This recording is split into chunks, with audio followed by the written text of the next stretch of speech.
Assalamualaikum warahmatullahi wabarakatuh. Perkenalkan nama saya Alifa Ferry Sabira, NIM 2104239. Pada kesempatan kali ini, saya akan mempresentasikan tentang software dan bahasa pemrograman.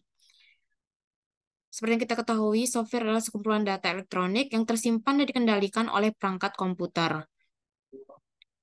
Fungsi perangkat lunak, memproses data perintah atau instruksi khusus. Lalu ada sarana interaksi, mengidentifikasi suatu program, menyediakan fungsi dasar dari sebuah perangkat keras, penerjemah suatu perintah software lainnya. Jenis-jenis perangkat lunak. Perangkat lunak berbayar. Contohnya seperti Adobe Photoshop, Microsoft Office. Freeware, perangkat lunak gratisan tanpa batas waktu.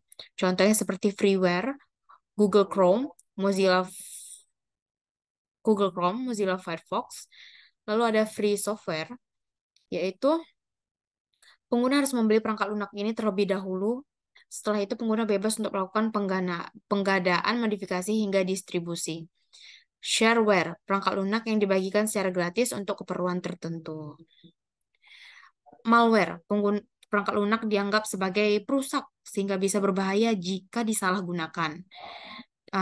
Contohnya itu spyware, adware, perangkat lunak untuk iklan tidak jujur, virus komputer, dan software lainnya yang dibuat dengan tujuan merugikan. Lalu ada open source software, perangkat lunak yang bersifat terbuka.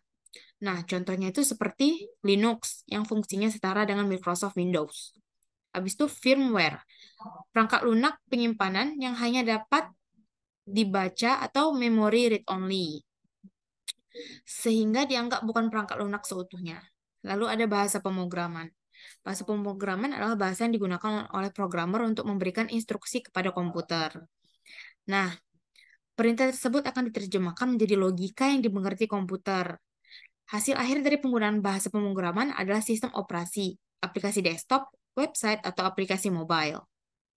Jenis-jenis bahasa pemrograman. Satu, bahasa pemrograman tingkat rendah. Bahasa pemrograman yang paling dekat hubungan dengan logika komputer.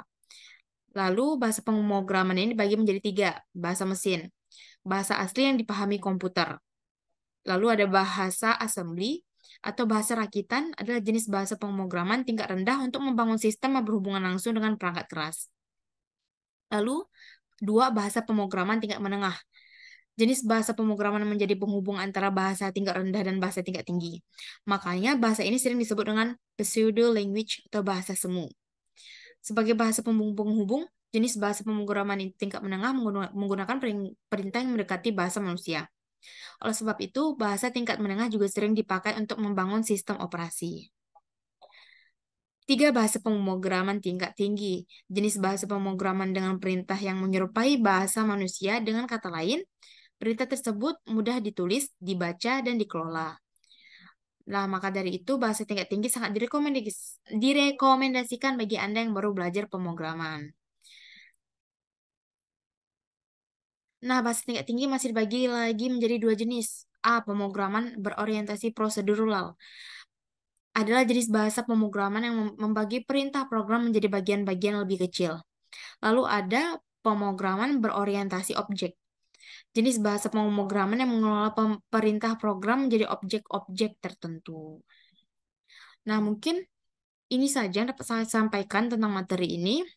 Mohon maaf apabila ada kesalahan. Wabillahi taufiq wal hidayah. Assalamualaikum warahmatullahi wabarakatuh.